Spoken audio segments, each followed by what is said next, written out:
Você já se perguntou por que Jesus escolheu apenas 3 discípulos para testemunhar o momento mais misterioso de todo o seu ministério? Por que Pedro, Tiago e João foram separados dos demais para subir aquele monte e presenciar algo tão extraordinário que mudaria para sempre a compreensão do que significa estar diante do divino? E mais intrigante ainda, o que exatamente Tiago viu naquela montanha que o transformou no primeiro apóstolo a derramar seu sangue pela fé, enfrentando a morte com uma serenidade que converteu até mesmo o soldado que o conduzia à execução?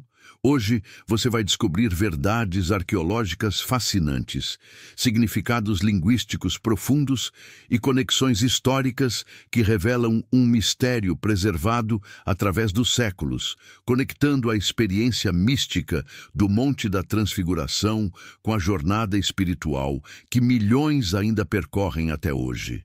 Para compreendermos a magnitude do que aconteceu naquele monte, precisamos primeiro conhecer quem era Tiago, filho de Zebedeu. Seu nome em hebraico, Yaakov, vem da raiz Ekev, que significa literalmente calcanhar, mas carrega o sentido profundo de aquele que suplanta ou aquele que vence. Linguistas hebraicos explicam que este nome estava ligado à ideia de superação espiritual, de alguém que conquista através da persistência e da força interior. Tiago não era um homem comum entre os pescadores da Galileia. Junto com seu irmão João, ele recebeu de Jesus um título que nos revela muito sobre sua personalidade. Boanerges, que vem do aramaico Bene Regesh, literalmente filhos do trovão ou filhos da ira. Antropólogos culturais explicam que na cultura judaica do primeiro século, dar um novo nome a alguém significava revelar seu destino espiritual, sua verdadeira essência diante de Deus. Imagine por um momento como era a vida desses pescadores às margens do Mar da Galileia.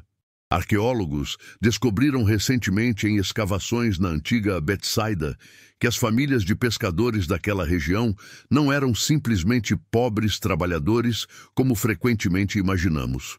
Documentos da época e descobertas materiais revelam que Zebedeu, pai de Tiago e João, possuía uma operação pesqueira considerável com empregados contratados. Marcos capítulo 1, versículo 20, menciona que quando Jesus os chamou, eles deixaram seu pai Zebedeu no barco com os empregados. A palavra grega usada aqui, mistotoi, indica trabalhadores assalariados, o que sugere que a família tinha recursos. Isso é importante porque nos ajuda a entender que Tiago não era um homem desesperado buscando uma saída da pobreza, mas alguém que abandonou segurança financeira e um futuro garantido para seguir um rabino itinerante. Mas aqui vem a primeira revelação que muda nossa compreensão. Por que Jesus escolheu especificamente Pedro, Tiago e João para formar um círculo íntimo dentro do grupo dos 12? Historiadores da religião explicam que no judaísmo do Segundo Templo era comum que rabinos mantivessem diferentes níveis de instrução entre seus discípulos. Documentos descobertos em Qumran, onde viveu a comunidade dos essênios, mostram que eles também praticavam iniciações progressivas, revelando mistérios mais profundos apenas àqueles considerados preparados espiritualmente. Essa prática não era exclusiva do cristianismo primitivo, mas refletia uma compreensão ancestral de que certas verdades espirituais exigem preparação interior para serem compreendidas. Esses 3 discípulos presenciaram 3 eventos extraordinários que os demais não viram. Primeiro, entraram na casa de Jairo quando Jesus ressuscitou sua filha, um evento registrado em Marcos, capítulo 5, versículo 37. A palavra grega usada para permitiu é aphéken, que significa literalmente liberar ou conceder acesso, sugerindo que Jesus conscientemente restringiu quem poderia testemunhar aquele milagre. Segundo, testemunharam a agonia no Getsêmani, descrita em Mateus capítulo 26, versículo 37, onde Jesus revelou sua humanidade mais vulnerável, suando gotas de sangue, um fenômeno médico chamado hematidrose, que ocorre em casos de estresse extremo. E terceiro, o evento que nos interessa hoje, a transfiguração no monte. Vamos localizar geograficamente onde isso aconteceu. O Evangelho de Mateus, capítulo 17, versículos 1 a 8, nos diz que Jesus levou Pedro, Tiago e João a um monte alto. A tradição mais antiga identifica este local como o Monte Tabor, que fica na Baixa Galileia, a aproximadamente 18 quilômetros de Nazaré. Geólogos explicam que o Monte Tabor se eleva a cerca de 588 metros acima do nível do mar, dominando a planície circundante de forma impressionante. Para entendermos o impacto visual, precisamos saber que naquela época as pessoas raramente subiam montanhas sem propósito, pois a jornada exigia várias horas de caminhada árdua.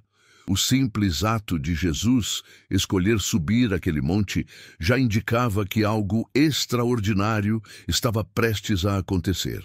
Arqueólogos descobriram evidências de que o Monte Tabor era considerado sagrado muito antes do cristianismo. Escavações revelaram que no período do Antigo Testamento, especificamente durante o tempo dos juízes, aquela montanha foi palco de vitórias militares importantes, como a Batalha de Débora e Baraque contra os cananeus, registrada em Juízes capítulo 4. Especialistas em religião comparada explicam que nas culturas do Oriente Próximo Antigo, montanhas eram vistas como pontos de conexão entre o céu e a terra, lugares onde o divino e o humano poderiam se encontrar. Quando Jesus escolheu um monte alto para aquele momento, ele estava usando uma linguagem simbólica que qualquer judeu da época compreenderia imediatamente. Agora imagine a cena. Após horas de subida sob o sol escaldante da Galileia, Jesus e os 3 discípulos finalmente chegam ao topo. Mateus descreve que Jesus foi transfigurado diante deles. A palavra grega usada aqui é metamorfose, da qual derivamos nossa palavra metamorfose. Linguistas do grego koiné explicam que este termo não significa simplesmente uma mudança superficial, mas uma transformação essencial da forma, uma revelação da verdadeira natureza que estava oculta. O texto continua dizendo que o seu rosto resplandeceu como o sol, e as suas vestes se tornaram brancas como a luz. Para compreendermos a intensidade desta descrição, precisamos saber que na cultura judaica, a luz estava diretamente associada à presença de Deus. O próprio Moisés, quando desceu do Sinai após encontrar-se com Deus, teve seu rosto brilhando de tal forma que precisou usar um véu, conforme Êxodo capítulo 34, versículos 29 a 35. Mas aqui está o que mais impressiona e que arqueólogos e teólogos levaram séculos para compreender plenamente. Moisés e Elias aparecem conversando com Jesus. A palavra grega sinlaluntes, traduzida como conversando, tem o sentido de falar junto, indicando não uma simples aparição, mas uma conversa real, um diálogo entre dimensões. Historiadores explicam que Moisés representava a lei, a Torá, o fundamento da revelação divina ao povo de Israel. Elias representava os profetas, aqueles que mantiveram viva a palavra de Deus quando o povo se desviava. Especialistas em teologia bíblica revelam que essa presença simultânea de Moisés e Elias não era aleatória. Eles eram os únicos 2 personagens do Antigo Testamento cujas mortes foram extraordinárias. Moisés foi sepultado por Deus mesmo em um lugar desconhecido, segundo Deuteronômio, capítulo 34, versículo 6. Elias não morreu, mas foi arrebatado ao céu em um redemoinho de fogo, conforme 2 Reis, capítulo 2, versículo 11. Para aquela sociedade judaica do primeiro século, a aparição desses 2 gigantes espirituais tinha um significado explosivo. Imagine Tiago, um pescador galileu, testemunhando figuras que haviam partido desta terra mais de 1000 anos antes, agora presentes, conversando com seu mestre. Lucas, capítulo 9, versículo 31, nos dá um detalhe crucial que Mateus não menciona. Eles falavam sobre o êxodo que Jesus estava prestes a cumprir em Jerusalém. A palavra grega, exodon, usada aqui, é a mesma que descreve a saída dos israelitas do Egito.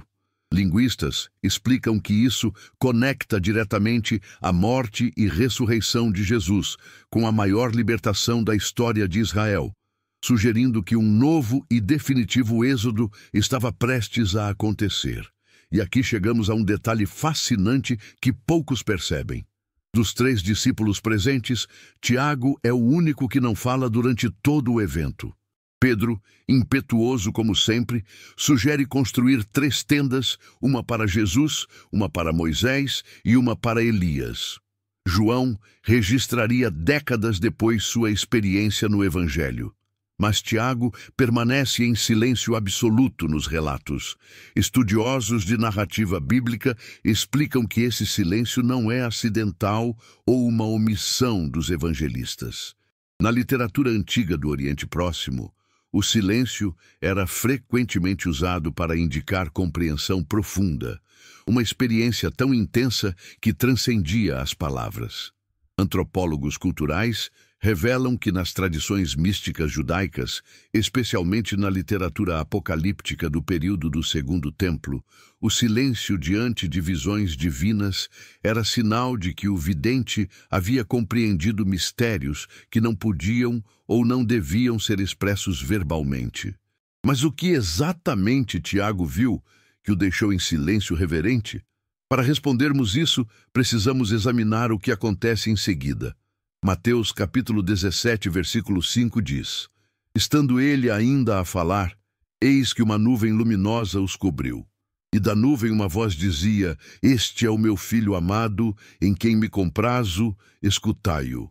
A palavra grega para nuvem, nephelé, é a mesma usada na Septuaginta, a tradução grega do Antigo Testamento, para descrever a nuvem da presença de Deus que guiou Israel pelo deserto. Especialistas em teologia do Antigo Testamento explicam que essa nuvem, chamada Shequina no hebraico posterior, era a manifestação visível da glória de Deus. Quando essa nuvem os cobriu, eles não estavam simplesmente sob uma sombra, mas dentro da própria presença divina. A reação dos 3 discípulos é reveladora. Mateus, versículo 6, diz que os discípulos, ouvindo isso, caíram sobre os seus rostos e tiveram grande medo. A palavra grega phobos, traduzida como medo, carrega o sentido de temor reverente, aquele tipo de medo sagrado que se experimenta diante do totalmente outro, do completamente santo. Psicólogos da religião explicam que experiências místicas autênticas frequentemente vêm acompanhadas desse tipo de resposta, uma combinação de terror e fascínio, o que o teólogo Rudolf Otto chamou de mysterium tremendum et fascinans. Jesus então toca neles e diz: Levantai-vos e não temeais. O verbo grego egertete, levantai-vos, é o mesmo usado para descrever ressurreição. Isso não é coincidência linguística.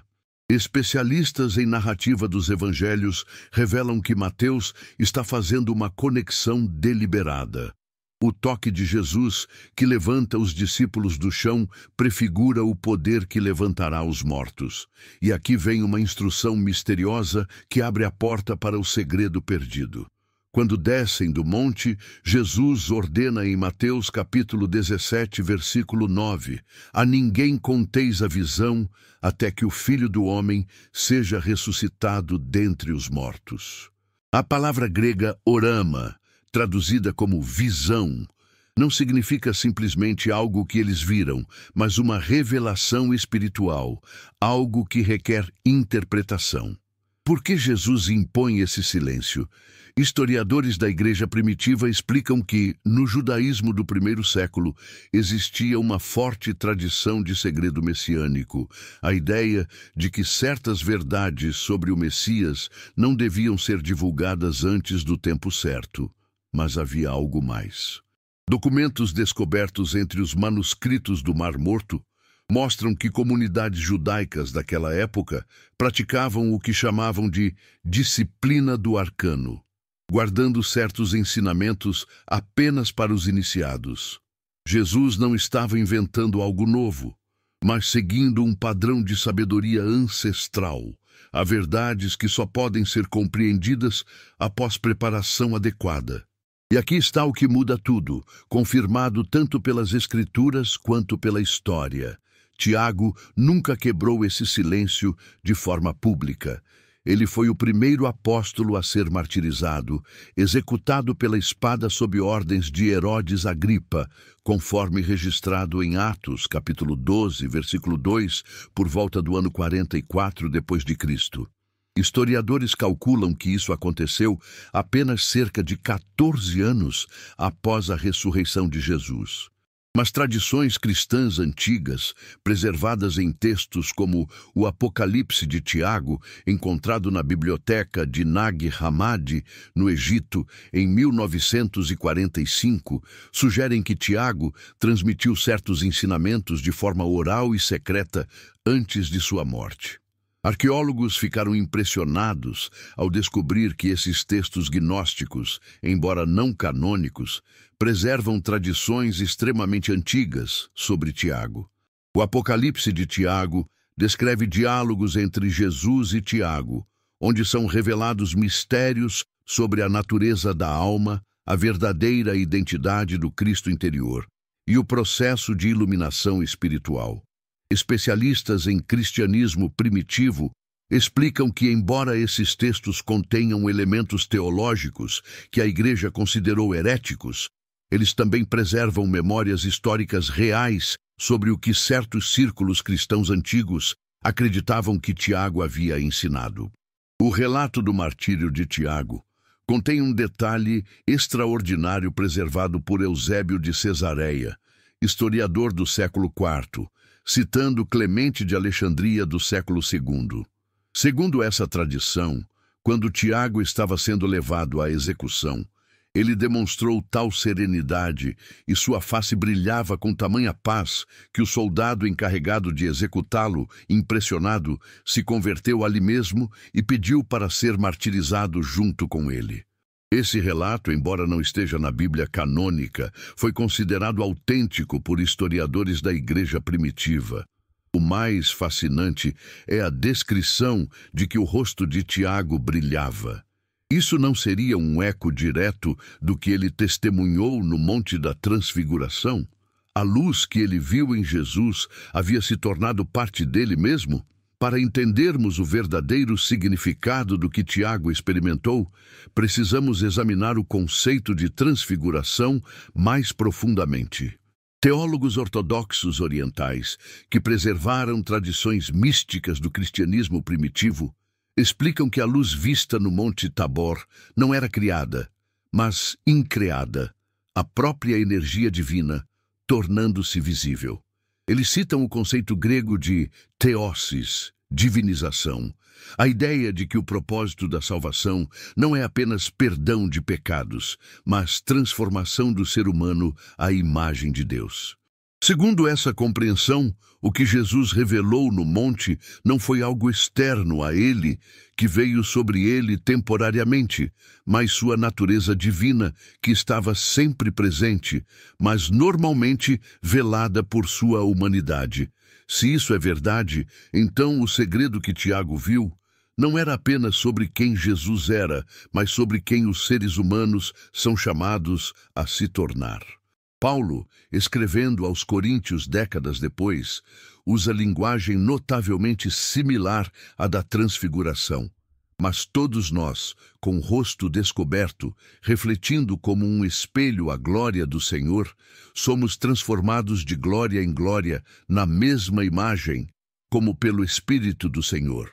2 Coríntios, capítulo 3, versículo 18.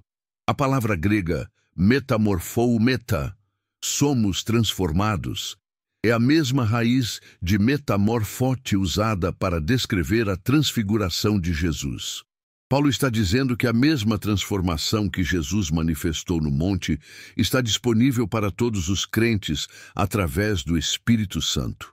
Agora compreenda a magnitude desta revelação.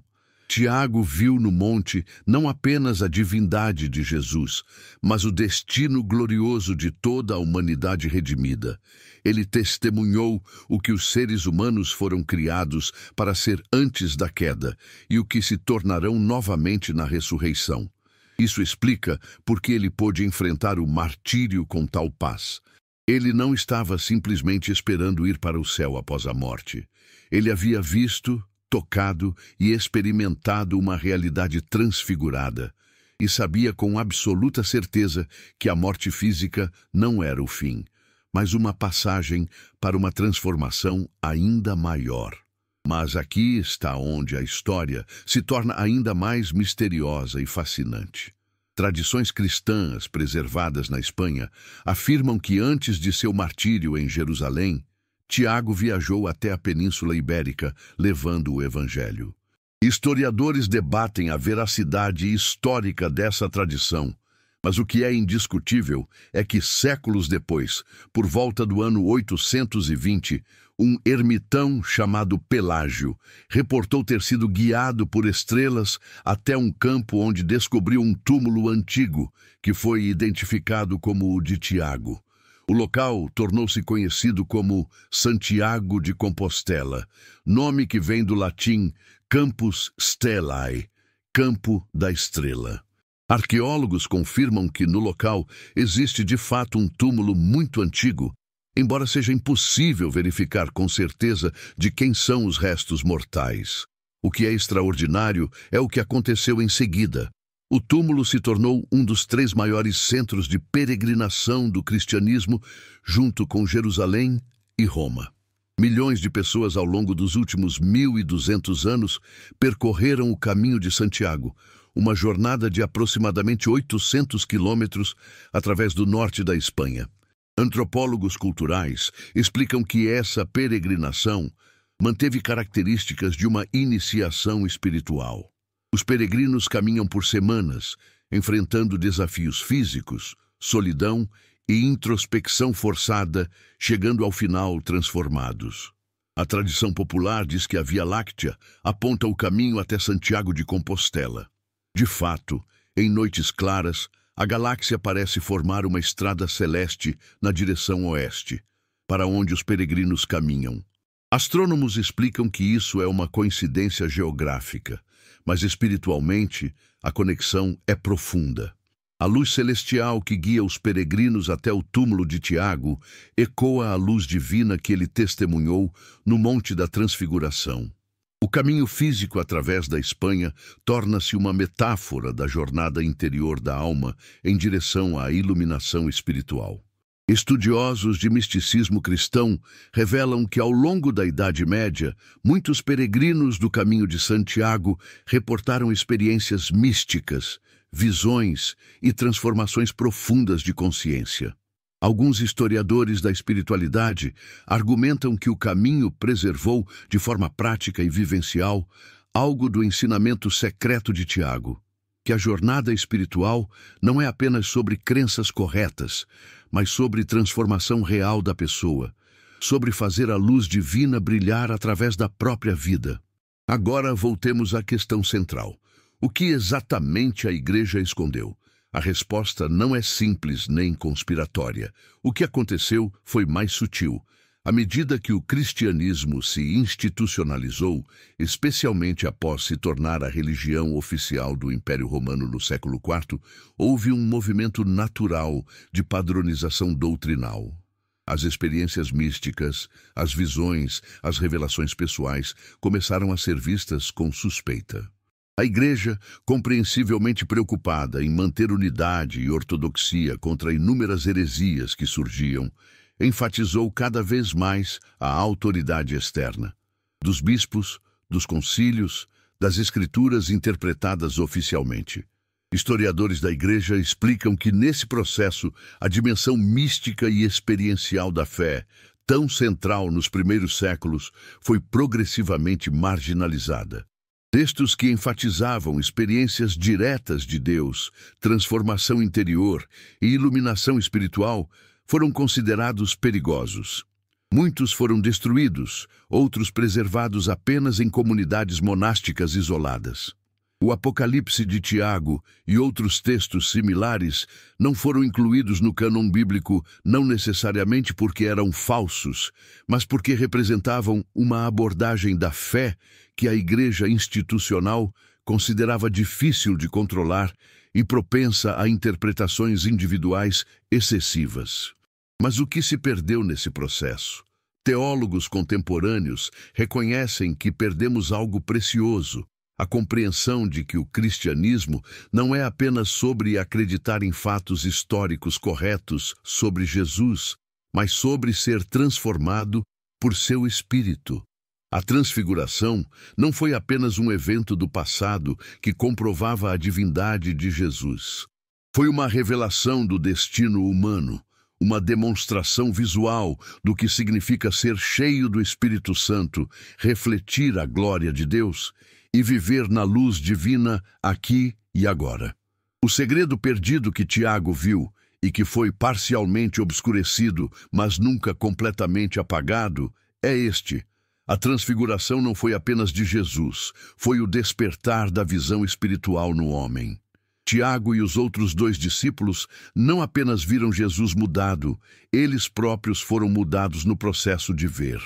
Suas capacidades perceptivas foram temporariamente expandidas para perceber realidades espirituais normalmente invisíveis. Eles experimentaram, ainda que brevemente, o que significa ter os olhos da alma abertos. Esta verdade está preservada nas Escrituras, mas frequentemente não é ensinada.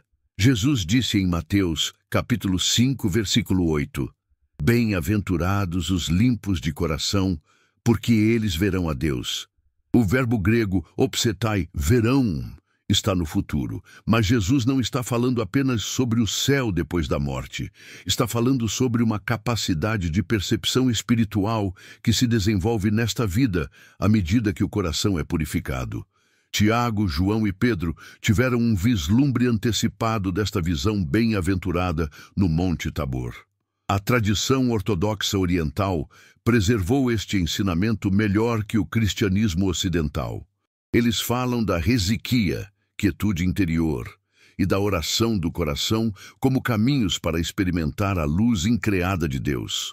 Monges do Monte Athos, na Grécia, mantendo tradições que remontam aos primeiros séculos, relatam experiências de ver luz divina durante profunda oração contemplativa. Eles conectam essas experiências diretamente à luz da transfiguração, afirmando que a mesma luz que brilhou de Jesus no monte brilha no coração de todo crente que se abre para ela. Psicólogos da religião estudaram essas experiências e confirmam que elas são reais, no sentido de que as pessoas genuinamente as experimentam, embora sua interpretação última seja questão de fé. O que é fascinante é que relatos similares aparecem em todas as grandes tradições místicas do mundo: luz interior, expansão de consciência, sensação de união com o divino. Isso não invalida a singularidade da experiência cristã, mas sugere que Deus criou os seres humanos com capacidade inata para perceber o sagrado quando certas condições interiores são atendidas. O que Tiago viu e não pôde dizer completamente em palavras foi a verdade de que o reino de Deus não é apenas um evento futuro ou um lugar distante. É uma realidade presente que pode ser experimentada por aqueles cujos olhos espirituais são abertos. Jesus disse em Lucas, capítulo 17, versículo 21, "O reino de Deus está entre vós." Ou, em algumas traduções mais precisas do grego, entos, dentro de vós. Esta não é uma metáfora poética. É uma descrição de uma realidade espiritual que Tiago testemunhou manifestada fisicamente em Jesus no monte. A razão pela qual esta verdade foi parcialmente perdida ou escondida não foi necessariamente má intenção da igreja, mas o desafio de comunicar experiências inefáveis e o medo legítimo de que ênfase excessiva na experiência mística individual levasse ao desprezo pela comunidade, pela tradição e pela ética.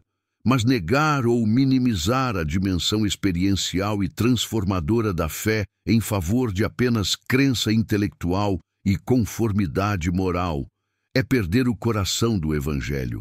Hoje, no século XXI, estamos testemunhando um redespertar do interesse na dimensão mística e contemplativa do cristianismo. Pessoas de todas as tradições cristãs estão redescobrindo práticas antigas de oração contemplativa, meditação cristã e busca de experiência direta de Deus. Este redespertar não é coincidência.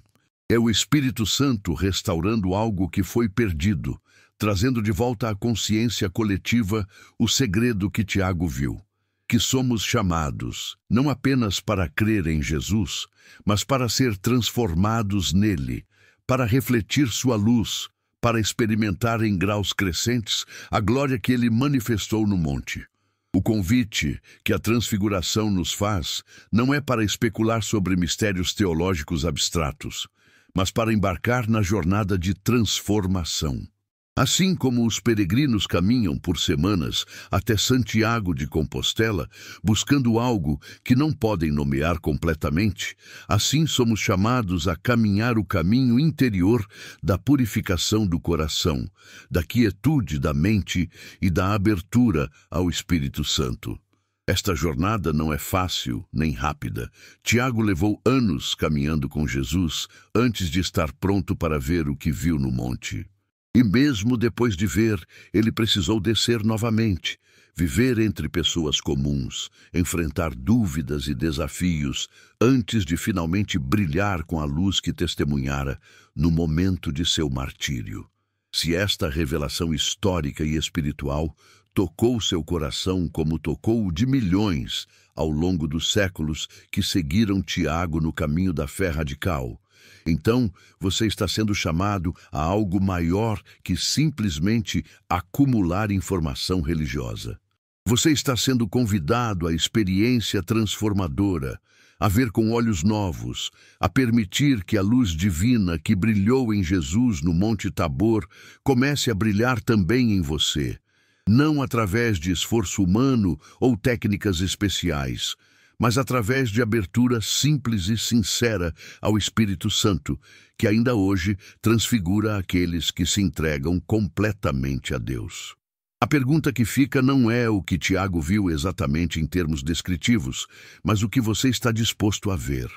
Os olhos físicos veem apenas a superfície das coisas, mas Deus está constantemente nos convidando a perceber as realidades mais profundas, a luz que brilha através de toda a criação, a presença divina que permeia tudo. Esta foi a visão que Tiago teve, que o capacitou a viver e morrer como testemunha fiel da luz. E esta mesma visão está disponível para você, não como evento dramático único, mas como despertar gradual da consciência para o que sempre esteve presente, mas oculto dos olhos não treinados. Que o segredo perdido, que Tiago guardou em silêncio reverente, mas viveu com coragem radical, possa ser redescoberto em nossos dias. Que a luz da transfiguração, que guia peregrinos através da noite até Santiago de Compostela, possa iluminar também seu caminho interior. E que você, como Tiago, possa um dia ter seu rosto brilhando com a luz que viu, tornando-se você mesmo uma testemunha viva de que a promessa de Jesus é verdadeira. Os justos resplandecerão como o sol no reino de seu Pai. Esta não é apenas esperança futura, é destino presente, começando agora, crescendo até a plenitude, quando finalmente veremos face a face aquele que Tiago viu transfigurado no monte e seremos transformados completamente em sua semelhança gloriosa.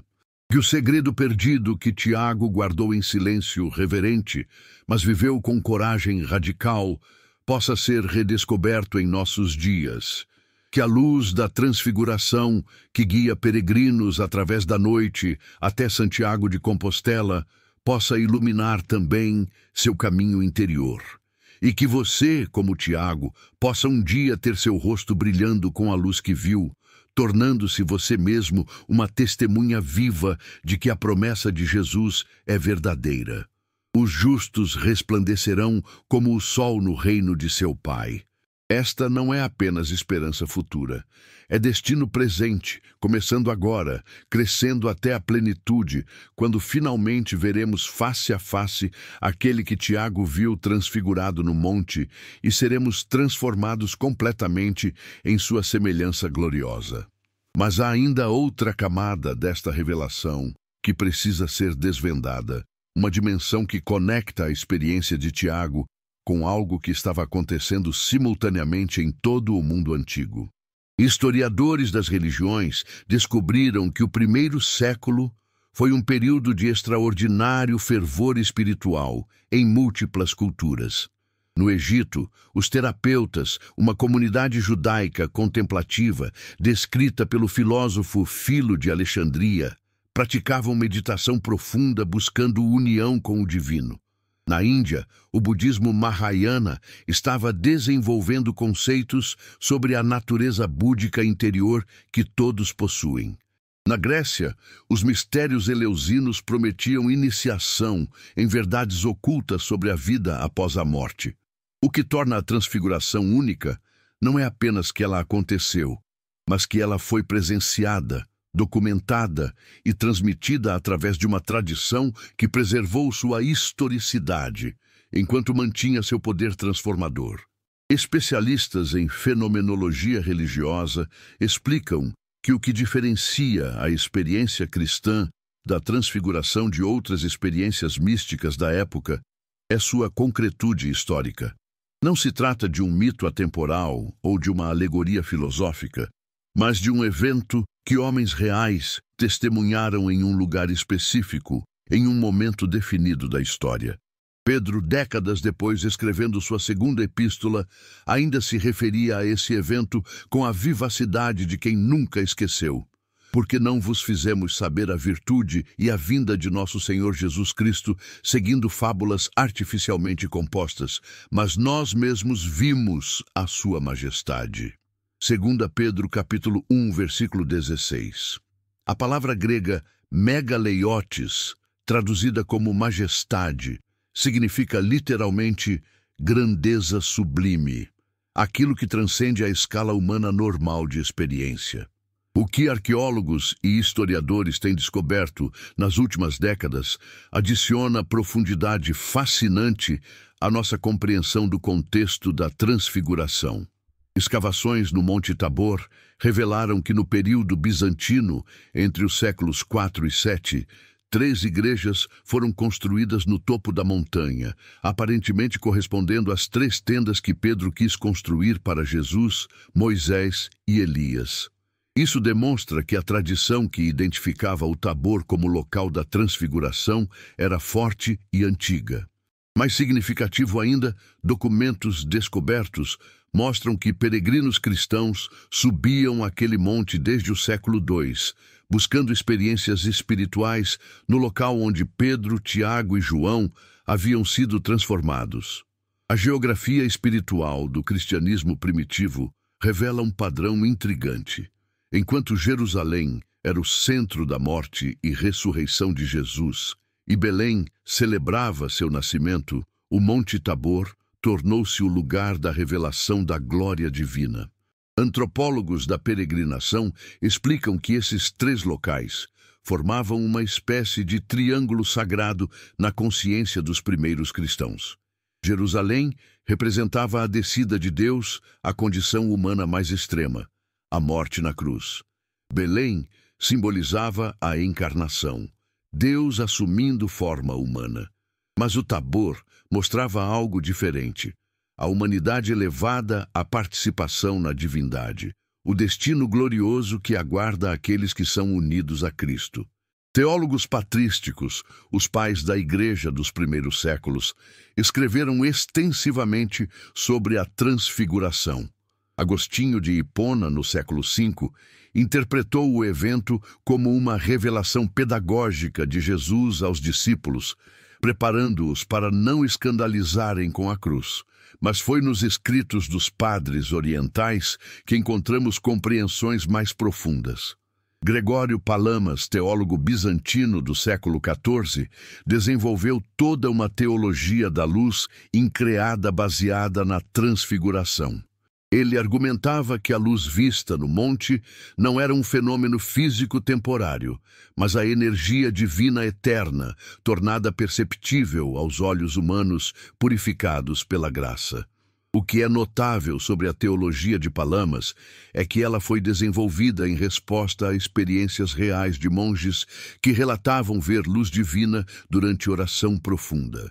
Esses monges, praticando o que chamavam de exicasmo, uma forma de oração contemplativa que envolve repetição constante da oração de Jesus, combinada com técnicas de respiração e postura, reportavam experiências místicas profundas. Palamas defendeu esses monges contra críticos que diziam que suas experiências eram ilusões ou até mesmo demoníacas, argumentando que eram participação genuína na mesma luz que brilhou no Tabor. Historiadores da espiritualidade cristã notam que práticas similares existiam em várias tradições cristãs antigas.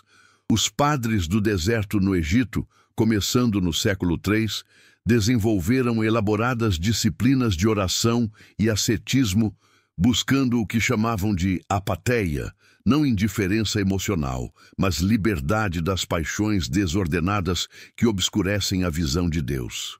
Seus ensinamentos, preservados nos ditos dos padres do deserto, revelam uma compreensão prática de que ver Deus requer transformação do próprio vidente.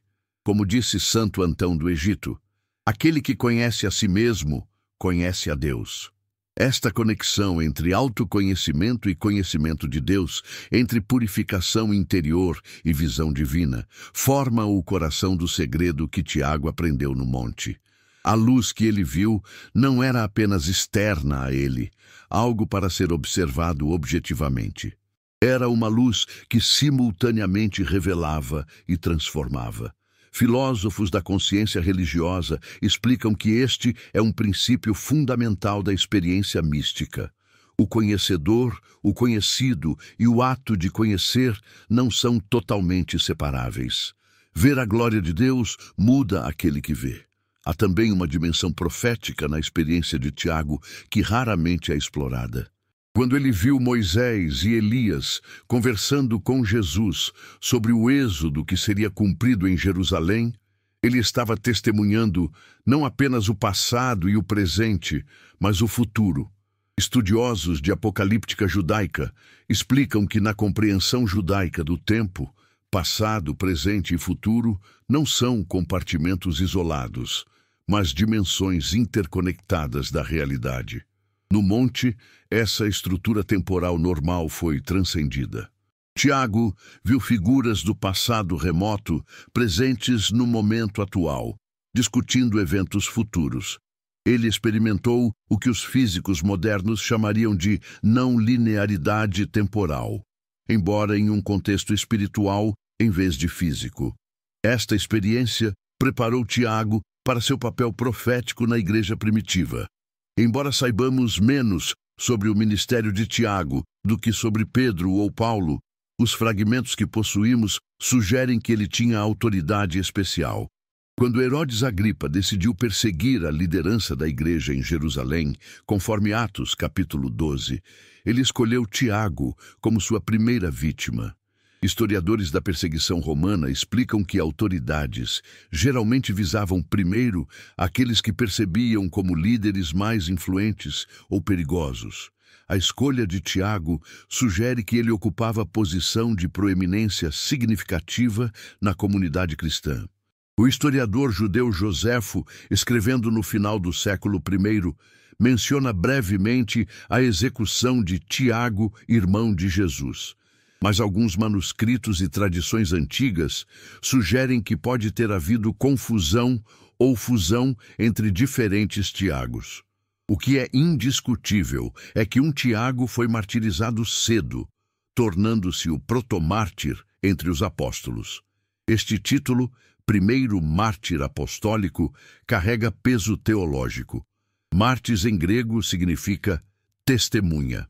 Tiago foi literalmente a primeira testemunha apostólica, não apenas no sentido de proclamar o Evangelho, mas no sentido supremo de selar esse testemunho com sangue. Teólogos do martírio cristão desenvolveram ao longo dos séculos uma compreensão do martírio como participação máxima na cruz de Cristo. Mas à luz da transfiguração, podemos ver outra dimensão. O martírio também é participação na glória de Cristo.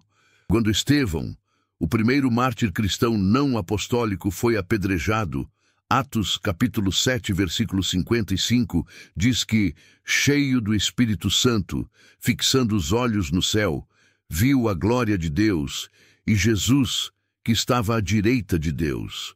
Estevão, no momento da morte, viu o que Tiago havia visto no monte. A transfiguração se completa no martírio. Esta conexão entre glória e sofrimento, entre luz divina e morte sacrificial, está no coração do cristianismo e foi revelada de forma especial a Tiago. Ele viu Jesus glorificado no monte, mas também ouviu Jesus falar sobre o êxodo que seria cumprido em Jerusalém, referindo-se à sua morte.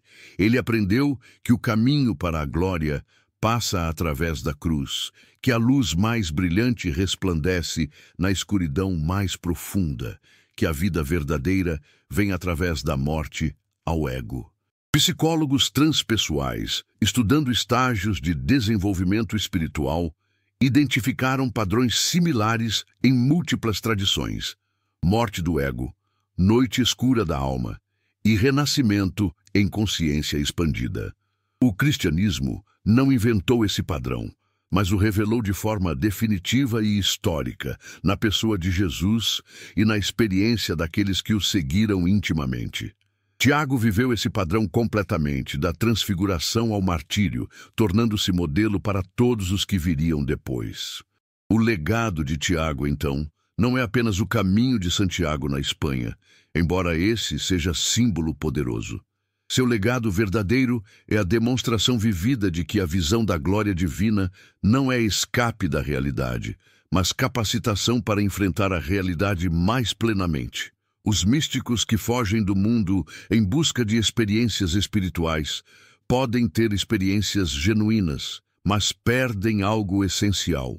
Tiago viu a glória e então desceu do monte para viver entre pessoas comuns, enfrentar oposição e, eventualmente, oferecer sua vida. Sua espiritualidade era profundamente encarnada, unindo contemplação e ação, visão e testemunho. Este modelo de espiritualidade integrada, unindo experiência mística e engajamento no mundo, fala poderosamente à nossa época. Vivemos em tempos de polarização, não apenas política, mas espiritual. Alguns enfatizam exclusivamente ação social e justiça, desconfiando de experiência religiosa pessoal como escape individualista. Outros buscam apenas experiências espirituais interiores, negligenciando responsabilidade pelo mundo. Tiago mostra terceiro caminho, contemplação profunda que capacita a ação corajosa, experiência mística que fundamenta testemunho público, visão da glória que prepara para carregar a cruz. A pergunta final que a vida de Tiago nos coloca é esta: estamos dispostos não apenas a ver a glória, mas a vivê-la completamente, sabendo que isso pode nos custar tudo? A luz da transfiguração não é apenas consolação para nos fazer sentir bem. É chamado para transformação radical, convite para participar da natureza divina, como Pedro escreveu em sua segunda epístola, capítulo 1, versículo 4. Esta participação na natureza divina, chamada teoses na tradição oriental, não significa que nos tornamos Deus, mas que nos tornamos plenamente humanos, da maneira que Deus sempre pretendeu, refletindo sua imagem perfeitamente, brilhando com sua luz. O segredo que Tiago viu e que a igreja parcialmente esqueceu não era a informação oculta reservada para a elite espiritual. Era a verdade simples, mas revolucionária, de que todos somos chamados à santidade, não como perfeccionismo moral impossível, mas como abertura crescente à presença transformadora de Deus. A luz que brilhou de Jesus no monte brilha ainda hoje no sacramento, na escritura lida com fé, na oração contemplativa, no serviço amoroso ao próximo, em cada momento de abertura genuína ao Espírito Santo. Tiago viu essa luz concentrada e revelada supremamente em Jesus. Nós somos chamados a vê-la e refleti-la em tudo.